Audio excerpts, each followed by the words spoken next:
Ըստ այդմ Ադրբեջանի հետ հաստատված խաղաղության պահպանումը, ամրապնդումը եւ ինստիտուցիոնալացումը կառավարության համար առաջնային օրակարգ է։ Այս ուղղությամբ առաջիկա կարևոր անելիքներից մեկը գետնի վրա թրիփ նախագծի իրագործումն է, որը բխում է կառավարության խաղաղության խաչմերուկ նախագծից եւ որը 2025 թվականի օգոստոսի 8-ի Վաշինգտոնի խաղաղության գագաթաժողովի կարևոր գործնական արդյունքներից մեկն է։ Թրիփ նախագիծը, որն իրագործվելու է Հայաստանի Հանրապետության տարածքում եւ Հայաստանի Հանրապետության տարածքային ամբողջականության, ինքնիշխանության, իրավազորության սկզբունքների հիման վրա վերջ է դնելու Հայաստանի շրջափակմանը։ Հայաստանի շրջափակումը իդեպ հիմա արդեն մասամբ հաղթահարված է, որովհետև 2025 թվականի նոյեմբերից Ադրբեջանի երկաթուղին Վրաստանի տարածքով բաց է Հայաստան ներմուծումների եւ Հայաստանից արտահանումների համար, իսկ Ախալքալակ Կարս երկաթուղին, ինչպես տեղյակ եք, մայիսին բացվեց Հայաստանից արտահանումների եւ դեպի Հայաստան ներմուծումների համար։ Այժմ նաեւ Թուրքիայի ճանապարհներն են Վրաստանի տարածքով բացվում Հայաստանի ավտոմեքենաների համար։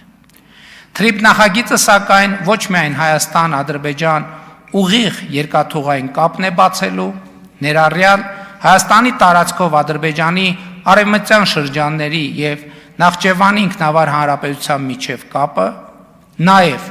Հայաստանի հյուսիսային շրջանների երկաթուղային կապը Սյունիքի մարզի հետ Նախճեվանի տարածքով,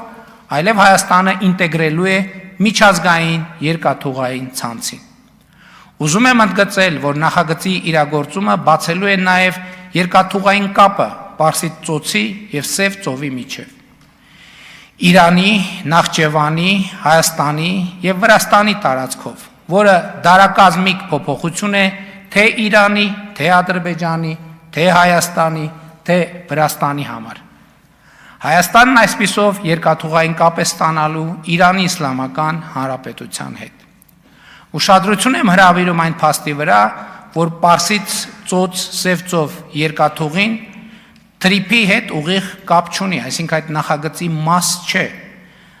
Նրա վերաբացումը դառնալու է տարածաշրջանային ապաշրջափակման կարևոր հարակից արդյունքներից մեկը։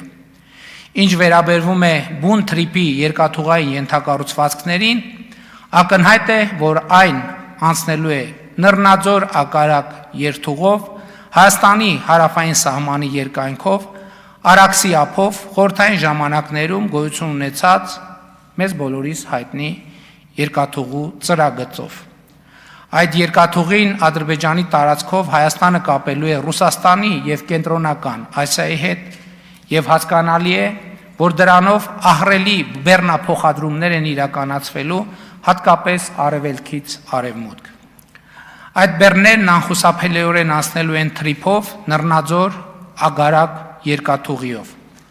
Հասկանալի է, որ ագարակից բեռները մտնելու են Նախճեվան եւ այստեղ է, որ մեզ համար ծագում է մի իրադրություն, որի կառավարումը էական նշանակություն ունի Հայաստանի համար։ Իսկ այդ իրադրությունը հետեւյալն է. խորհրդային ժամանակներում Նախճեվանից երկաթուղին Արտի մարզի երասք բնակավայրով մտել է Հայաստան եւ շարունակվել է մինչեւ Շիրակի մարզի Ախուրիկ բնակավայր, ապա եւ մտել Թուրքիա։ Ու մենք հիմա տեսնում ենք, որ միջազգային ներդրողները ոգևորված լինելով թրիփ նախագծով եւ ներդրումներ անելու մեծ ախորժակ ունենալով երասք Ախուրիկ երկաթուղային հատվածը շրջանցելու ուղիներ են փնտրում։ Փնտրում են սխեմա, որ բեռները Նռնաձոր ագարակ երկաթուղով Նախճեվան մտնելուց հետո դեպի արևմուտք ընթացքը շարունակեն ոչ Հայաստանի երկաթուղով, այլ շրջանցեն Հայաստանի երկաթուղին։ Սա մեզ համար մեծ խնդիր է, որովհետև նման սցենարում Հայաստանը մեծ եկամուտներ, ներդրումներ, պոտենցիալ, աշխատատեղեր, զարգացման հնարավորություններ է կորցնում։ Իսկ ինչու են ներդրողները, բեռնափոխադրողները, ապրանքներ վաճառողներն ու ձեռքբերողները ուզում խուսափել երասք Ախուրիկ երկաթուղուց։ Մի պարզ պատճառով երկաթուղու այդ հատվածը թեև Հայաստանի լիարժեք սեփականությունն է, գտնվում է ռուսական երկաթուղու կառավարման ներքո։